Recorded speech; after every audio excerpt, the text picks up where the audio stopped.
Hi guys, this is Steve from Braybrook, and today we're going to talk about biomechanics. So, Stephen, how did you first get into biomechanics? What led you into that kind of field?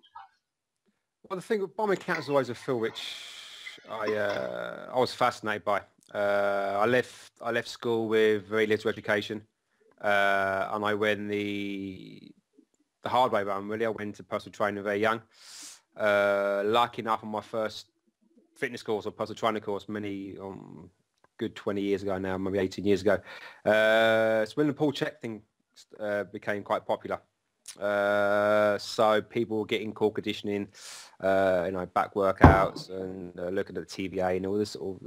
That's gone on with the full check information, and it was portrayed in my course, and I got quite excited by that. And then posture became a big thing as well. We was doing posture analysis back in late early 90s, things like that. And again, that was fascinating for me. That just it seemed to make sense. I never really got into the aspect of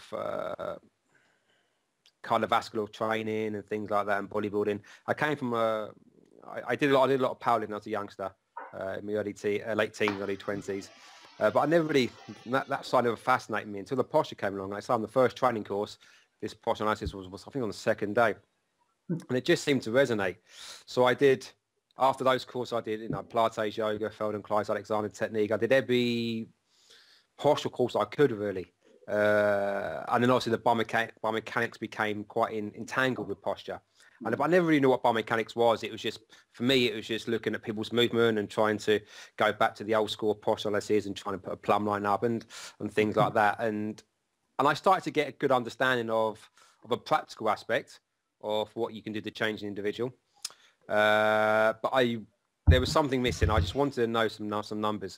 So I left school with no education, so maths really wasn't a strong point for me. So when I went back to university quite late, I went back when I was late 20s, early 30s. I'm 40 next week, so it's good few years ago now. And I did my undergrad in sport and exercise science because I wanted to get into the biomechanics. So then when I did my master's in biomechanics, then I started to sort of look at some of the practical stuff I did and sort of correlate it with some of the more technical information that I came across. So that's really what I want to get. That's how I got into biomechanics. It was just a word when I first got into it, but it was hugely practical. But then I wanted to know a little bit more of the scientific side behind it, which has led me to what I do now, which is the complete opposite of going down the normal academic route. So that's how I first got into biomechanics. I was lucky enough to get into people like Gary Gray as well. I think a couple of years before I went back to university, I started to look at his work, and that just took it to our next level. It went from that static movement or static non-movement and looking at an individual in an isolated condition to that sort of the integration of a pattern of movement and trying to dissect individuals' movement through natural environments. And then obviously, that became quite applicable when I started my biomechanics for university, because obviously then I could put numbers to that. But like I said, since I left university, there was a few questions that were left unanswered, which were, why do we do what we do, and why are we measuring what we're measuring, and how are we measuring what we're measuring, and what is the foundation we get this information from? And there's a few questions which I left university not being answered by anyone. And then when I've done my own research and my own self-learning since then, I've come up with a few what I slight problems regarding the biomechanical field, just how it's portrayed, how it's given out. I think there's some amazing guys in this industry who are doing things practically phenomenal. I think there are some phenomenal practitioners in this world who unfortunately don't have the credibility maybe they should have, because when they're speaking of real life mechanics or reality biomechanics, what you want to call it, they're not taken with the same consideration as someone who's standing up there giving a lecture on forces and Newton's laws. However, the problem occurs when you are giving structure or lecture on Newton's laws and you're not quite understanding what Newton's laws were, how they came about and why they came about. And then when you look at why they came about and how they came about, then you understand that they weren't even designed for man.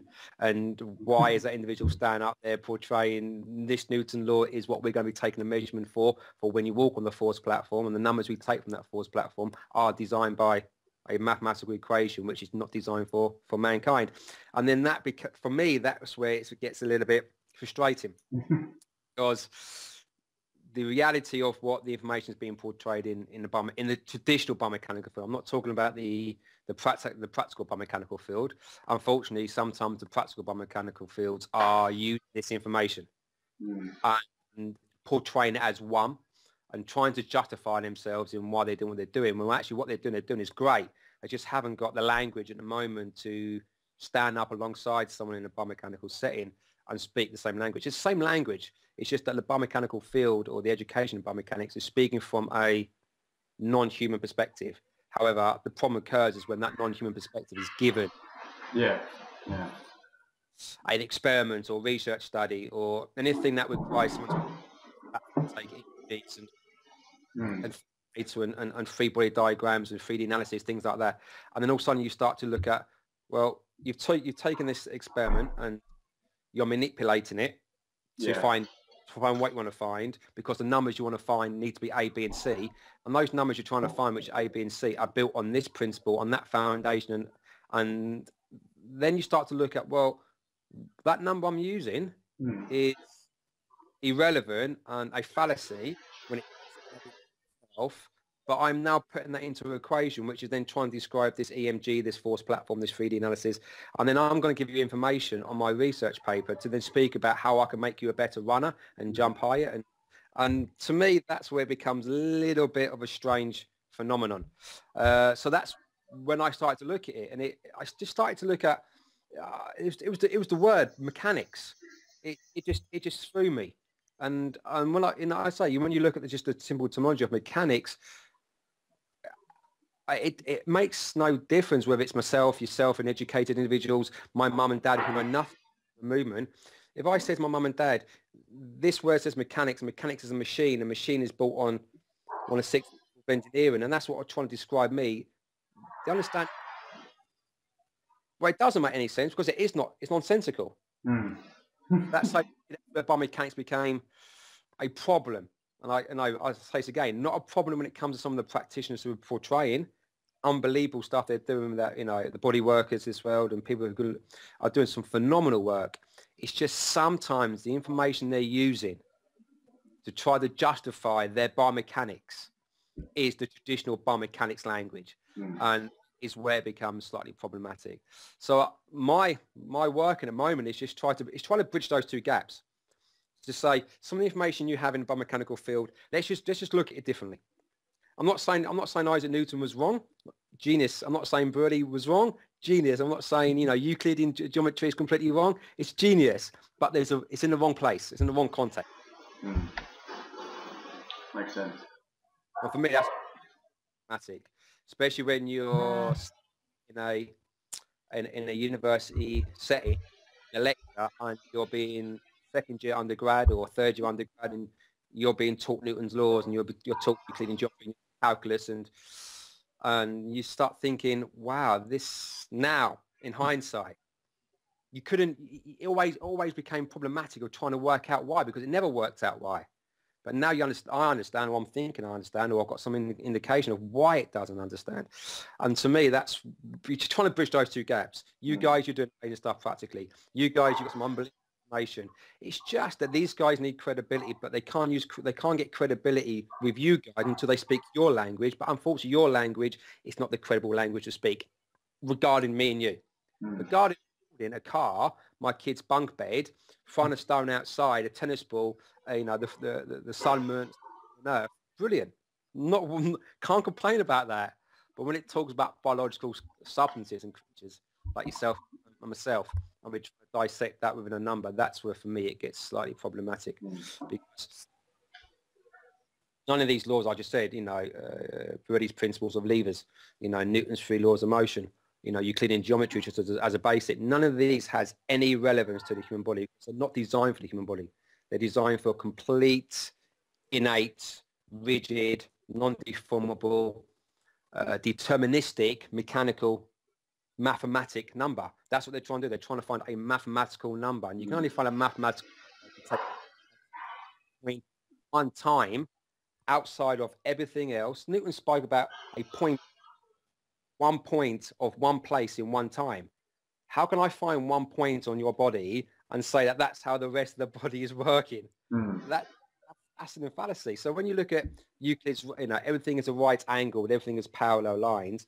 When you're looking at Lever's principles, which, says that, there must be a fulcrum, a midpoint, there must be a lever bar, and then, that gives you the indication that, for that to be a human body, then bones must be touching. And when you talk about Newton's principles of point particle, of being dissected in one place at one point at one time with rigid straight line motions, those simplistic analogies alone, and I've got the 4 webinars out, and we speak on each one in an hour a piece. Presentation of me. That is not representation of me, because I have no idea what I am doing from day to day, from second to second, from nanosecond to nanosecond, and neither does any one time in one straight line with a rigid body that says that is how I move, that is how I am, that's how I live. And for me, when you start taking those sort of very simplistic apart, there's a problem. Massively. Biomechanics is mathematics built on Newton.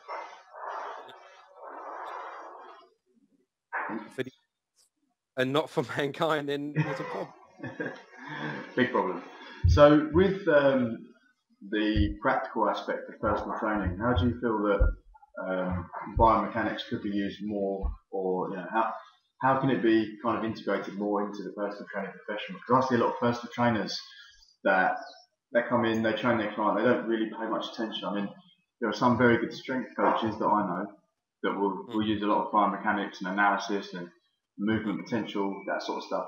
But how would you say is the best way to integrate it into your kind of typical personal training business? What should PTs be looking at? I think the thing when you start to take the digital biomechanics and you trying to put that into a strength model, it's very easy to do. Because you can take an angle and say that angle is 15 degree and I want to get 20 degree and let's work on that.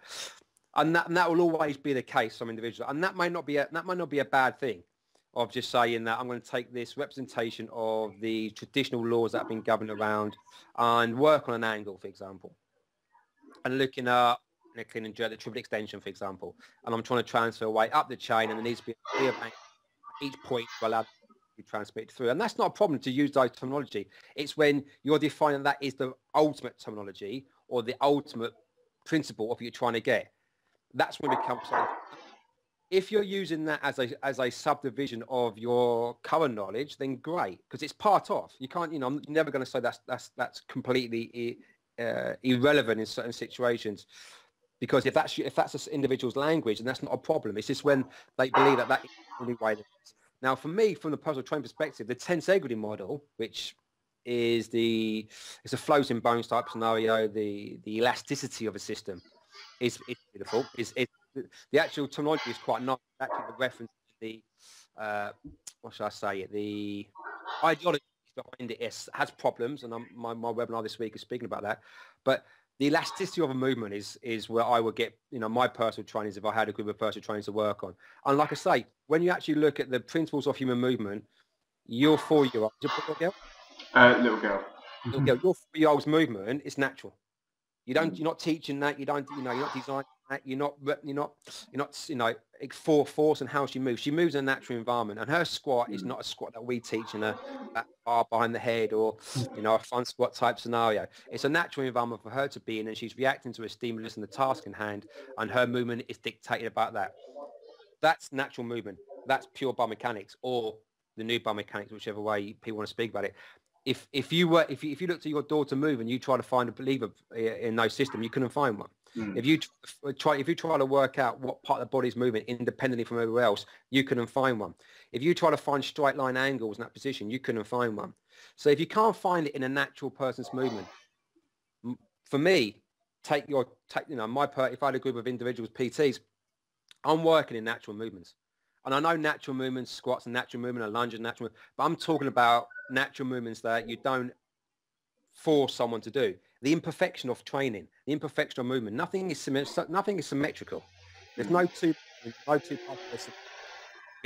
If you're trying to teach a squat with decisions of knee angle, hip angle, shoulder angle, that's predetermined on a number. And that number is predetermined on, I have no idea how or where it came from. I can understand how you got it, and the principles how you got it are a problem, but I don't know which study you got that from.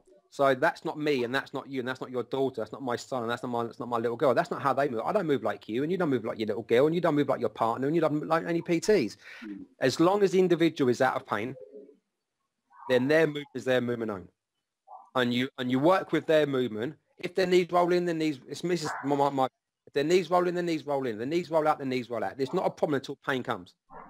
If it's taken performance, then there may be a tweak that you need in the performance. But as you know, as much as I know, performance is not indicated by the movement. It's indicated by lots of other things as well. So the imperfection of training is something which I would like to see in personal training, because the imperfection of training is away from those scenarios. It's asymmetrical movement. It's what I'll be speaking about, like topology, which is, rubber band elastic type geometry, which changes shape. It's away from the Newton's point principle into more of a holism approach to self-complexity and the chaos and theories. The more, even more 3 degrees of motion. Because if you take 3-degree motions, there'd be a right angle to meet, and there's no right angle. So there's a magnitude of degrees of movement you can get. And for me, it's keeping that straight.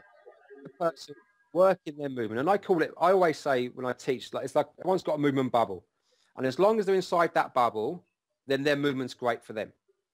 It may not look pretty, and it may not get the depth you want, if that's what you want. It may not get the speeds or the distances or the weight you want, but they're going to be happy in that bubble. My job as a PT would be to increase that bubble, but still keeping what's natural to them. Because as soon as I take them out of that bubble and I then tell them what to do, they're going back deeper inside that bubble. That bubble gets even smaller than they start. Because they're... No, I've confused that.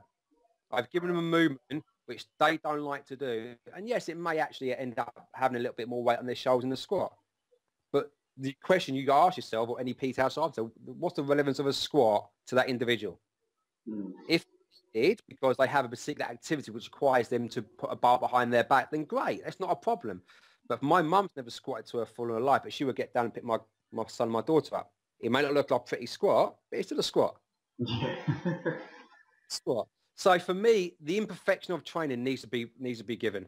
If your foot rolls in, your foot rolls in. If your knees roll out, your knees roll out. As long as there's no pain to the situation and you're still progressing in the areas you want to be progressing in. Now, a PT has to make a choice whether it's the weight issue that's important, or a speed issue, or a rhythm issue, or coordination, or a balance, or agility, whatever their parameter is for that individual. They have to work out where that goes. But for me, it's keeping the movement as natural to the person as they can, because if I want to change your movement in a squat, the words I say need to be resonated with yourself. If you have understanding of the words I'm saying, or you don't want to listen to the words I'm saying, then you're not going to get that word. You're not going to understand that word. You don't want to understand that word. So if I wanted to squat deep and I say, we need to squat, I need to get your knees behind your toes, get straight, you're going to go, what? I don't understand that. What does that mean to me? And you try and it gets sticky and and all of a sudden they're like, I don't like this. This is not how I normally squat. I can't spend the rest of my life picking my son up from the floor like this. This is not going to do me any favors. But if I get to a position where there's an area I'm thinking, well, your movement's quite natural because you're not applying to these traditional biomechanical laws, but there's a glitch somewhere. Why is there a glitch? Is there a glitch in mobility? Is there a glitch in strength? Is there a glitch in rhythm? Is there a glitch in balance or coordination? I might work on that balance. I'm not going to take you out of the movement you're doing. I'm just going to tweak. I'm just going to play with that movement somehow. And I'm going to play games with you. I'm going to force you into positions you don't want to... I'm going to force you into positions you don't want to get into, but you're not thinking you're getting them into. But I'm not going to change too many. I'm changing the task, what the task is at the end of the day. I'm changing the environment, and I may put some sort of constraint on you. And that's dynamic systems theory. Change the constraint, change the task, change the environment. And when you look at dynamical systems theory, that's not it's not Newtonian, it's not Euclid, and it's not a linear system principle. It's complete opposite to what those principles are, because it's omnidirectional, it's non-predictable, it's chaotic, it's complex, it's confusing, you can't predict it, it does what it wants to do when it wants to do it, but it's yours.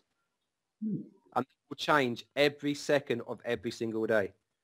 That's why you can get individuals you come to as a PT and go through some movement assessments that are out there, and you can say, that's not great, that should be better, I don't like the way that's looking, and that person gets up and then does carry out as a skill that you look and go, that's amazing.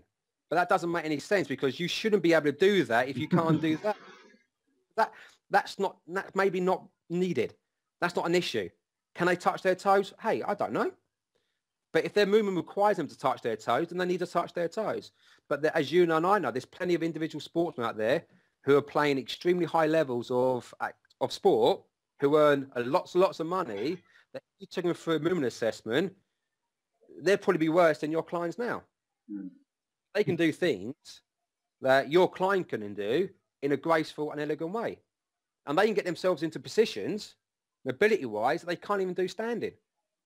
So you end up saying to yourself, what's their task? What's their goal? And whatever happens, you have to go back to the, as you know, you have to go back to the individual's life, what they want from their training. And if their training doesn't require them to put a bar behind their back, then the question is, do you want to put the bar behind their back? Because if you're taking an individual who comes to you and has what somebody else would classify as poor movement patterns, but are in no pain and no dysfunction, and there's millions or billions of people, there's 4 billion people on the planet.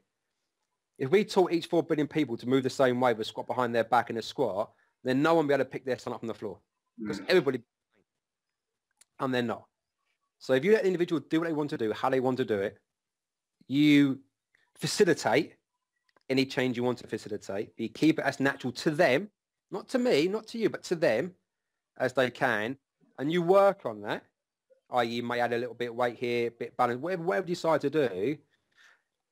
And I always say, if it doesn't look pretty, you're probably halfway there. If it's good, then that will have no relevance. You have manipulated the situation. You manipulate the rhythm, the timing, the balance, the coordination. More importantly, you've done it in a static position. Because to carry out a squat in a static position has no relevance, as you know, to carrying out a running, jumping, squat in a game of football. It has no relevance whatsoever. It has no relevance because, again, you're talking about static movement, you talk about dynamic movements. You can come and I will work out of the gym teaching courses, and I will see individuals train in the gym, especially in the free weight area or on the treadmills as well, trying to work this mechanical movement. And you can look at the very simplistic elements of a robot moving. And that's what biomechanics does. It teaches you to move like a robot with the laws that they're giving you and the calculations trying to give you, and then saying, now you can work in this area on these movements because the numbers I've given you has turned you into a robot versus non-robot. It becomes, for me anyway, it becomes slightly imperfection. Not making people imperfect, but not concerning yourself too much about trying to get everything that looks pretty. Nothing is pretty. Nothing will ever be pretty in anyone's movement. There'll always be a part of that movement, even the most graceful, where it has to be dislodged from symmetry. And it's the individuals who are the most graceful and the most proficient or most economical in movement are the ones that disguise it the best. But it goes through everyone. It will go through everyone. So do you think a big problem then is with to start with, do you think it's the education at level 2 and level 3 where most personal trainers are taught, right, everyone has to move like this, everyone has to deadlift this way. Do you think that's where a big problem comes in because they're not looking at the individual as an individual? We both teach courses. We both seen courses being taught. The only way I can answer that is, how many times have you tried to teach someone a deadlift in your courses and you get a group of 10 people and 4 or 5 of them might do it okay because they've got experience and the other 4 have no idea what you just said, and when they try to replicate what you've said or copy someone else, they just literally, it feels so stupid to them. But then you just let them do it. Day later, you're not talking, they're just practicing it. No, they're partners with them and they might give them some advice, but their partner's learning, so they haven't got this some knowledge yet. But you let them go and do it, and 2 days later you see them and you go, that ain't bad. I have no idea where you got that from because I never taught you that, but that's not too bad. Well, I bend my knees and drop my hips. How did you do it? Well, I drop my hips and bend my knees. How did you do it? Well, I drop my head first. Hey, does it matter? It didn't matter. You found a way for yourself. You found how you wanted to do the exercise and you've done it. Now, we all know that if you want to deadlift a heavy weight, that's a sport and that's a activity which requires a different type of mechanics. You do things completely differently. So there'll always be some sort of activity in the gym, maybe, you know, the powerlifting events, the snatch and the squat, where there is this mechanical principle around it. But even then, it still needs to be a little bit loose. Because mechanically, one thing will happen, and it's a guaranteed fact, that the speed will slow down. If the speed slows down, you can't lift a weight. A snatch is not about how graceful at times you look, it's about how quick the bar moves. And yes, you can work in mechanics in between that and try to make it look better, and that way make the exercise slightly better. But there needs to be a slight deviation in that, because tomorrow night when you're snatching, it's different. And the following night when you're snatching, it's different again. It's actually a different snatch every time you do it, for every set and every rep for the rest of your life. And if you have to do it a certain way over and over again, you're never going to repeat that the second day. Then what happens? The weight will drop anyway. You don't do it because it becomes dysfunctional. And you, more importantly of all, you know, from a very simplistic point of view, you get overuse. You're using the same muscles over and over again in the same line of force, in the same direction the motion is going in. That's a problem. There needs to be deviation in that system somewhere. Deviations that are currently occurring in you, and you have no idea what they are, because if they weren't occurring, we'd be in balance. And if we'd be in balance, we wouldn't be moving. More importantly, we're in balance, we probably wouldn't be alive. Too true. For me, it's very hard. Education is in all aspects, vocational to university. When it's talking about movement, it's using laws from Euclid that are 2,000 plus years old. It's using 300-year-old lever system principles, using 250-year-old Newtonian laws, and still referring to those as movement, and trying to make everything right-angled geometry. We both teach a course, and you will teach these right angles. I'm not, you know, hands up, I'm not saying that you don't, because it's part of the syllabus, and we all know that the syllabus has to be omitted, and you have to carry it out to the letter of the law, and that's the professionalism that you and yourself and myself and other lecturers have, that you know that there's you're respecting the laws that you're teaching. But we all know that's not how a human moves. We all know that is never going to be replicated outside. And the question that I would ask anyone is, does that do harm? Does teach an individual who comes to the gym first time those sort of principles and maintain those principles over and over again, does that do harm when they leave that gym to go outside and do activity? Because yes, they may have increased some sort of fitness levels on the treadmill. Does that correlate to running outside? They may have increased their strength in the gym. Does that correlate to outside? That's the question that we will have to find. All I would say is that, you know, I know individuals that have never been to the gym before and probably never carried out what you classify as a regular training routine, but have done activities in their life that are pretty manual, that have lived and, you know, and pain-free and as strong as anyone else there is. And I've known individuals who go to the gym who look phenomenal, who have back pain and knee pain and shoulder pain and ankle pain and don't carry out their life as a normal. We know that. I'm not saying there's a correlation, because there's individuals out there that have a manual job that are in pain, and there's individuals who go to the gym that no, but we know that.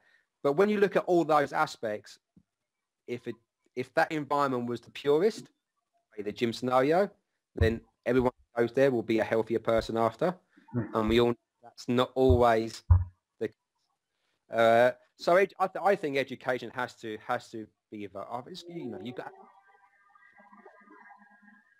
years it hasn't been. University settings evolutions, say it's 2,000 years old, it's still saying the same thing. And obviously the vocational qualifications take that down and use that as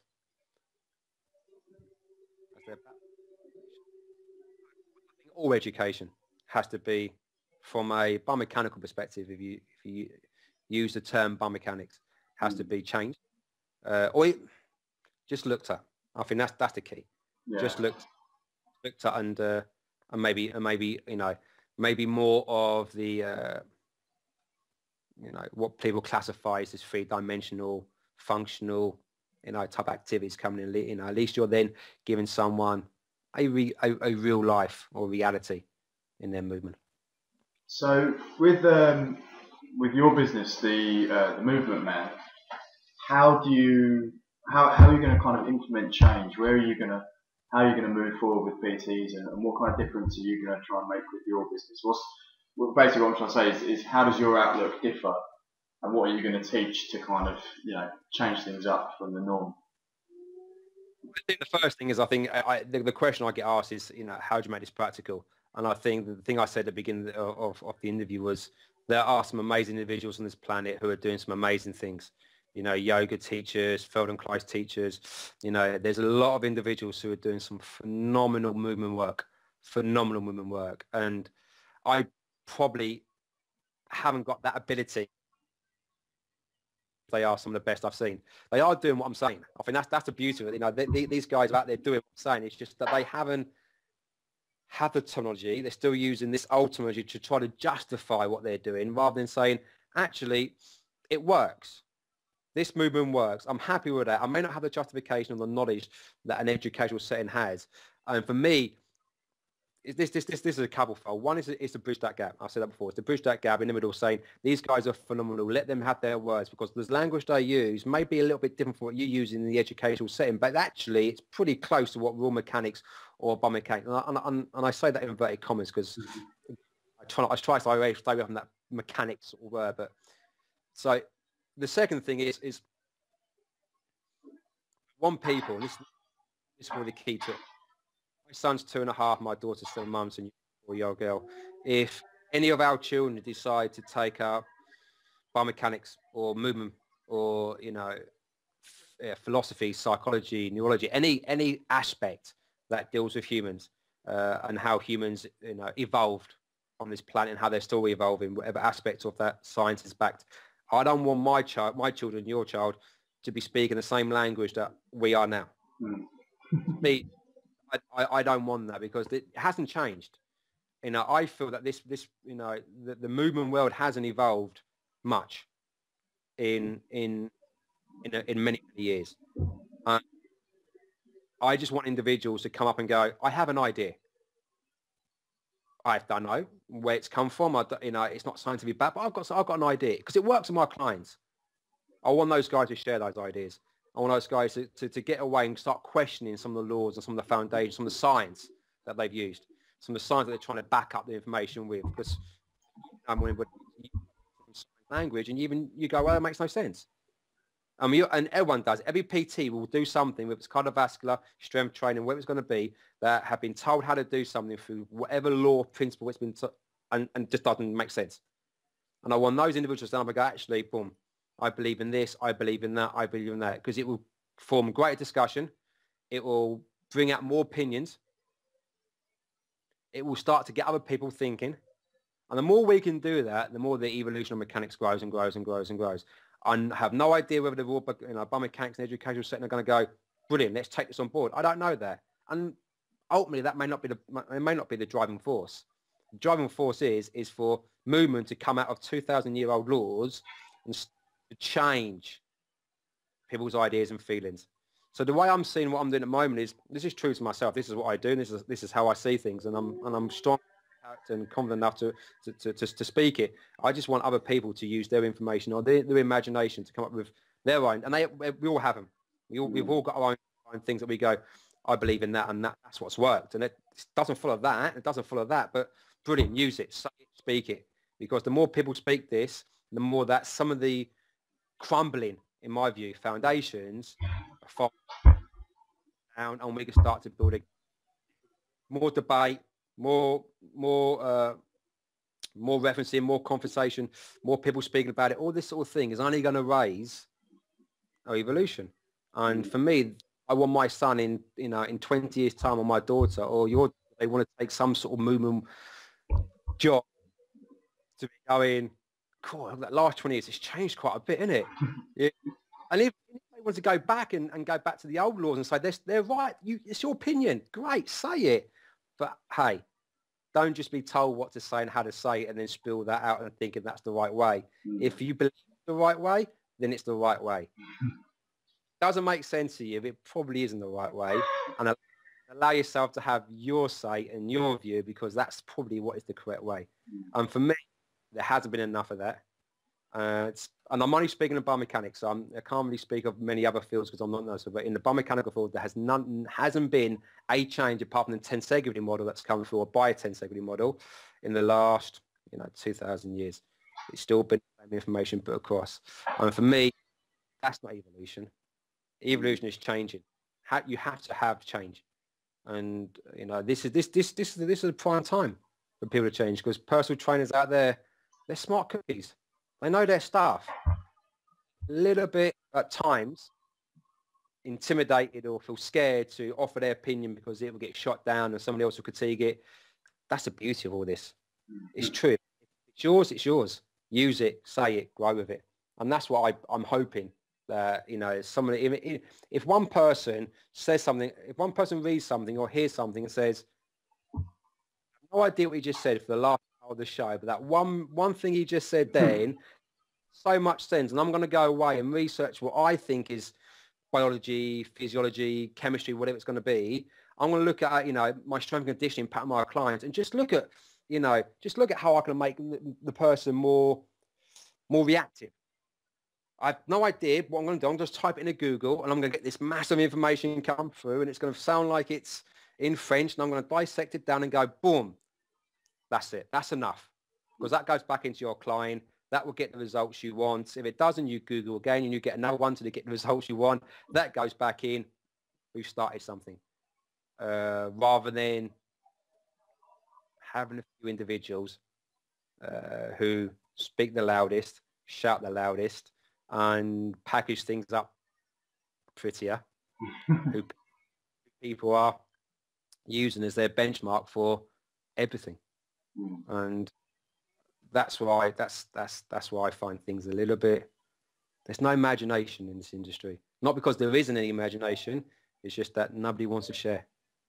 And for me, it's about growing this industry. It's about, and hence what you're doing now. It's about industry. And because yourself, myself, and everyone else that listen to this, we don't work in this industry. This is who we are. Too true. This industry. On our gravestone somewhere, I'm sure there'll be a word that represents us in this industry. It's who we are. It's not what we do. And when it's like that, it becomes personal. It becomes something that is, it grows as a passion. And when you get that, we all, and you included, want this to just go and grow and grow and grow and grow. And that's why I'm doing what I'm doing. And it just feels natural. Just feels right. My final question would be, for personal trainers that have been in the industry for a few months, what would be your kind of top resources for usable biomechanical information? I still believe that the best model out there, that, again, from my opinion, and say all this is just my opinion. Okay, it's just my views only. That it still has problems, and my information still has problems. It's the gay grey. When you look at the Grey Institute, anything from that, you can't go wrong with even looking at some of that. Now, just a video and go on YouTube and anything like that, just to look at those movements.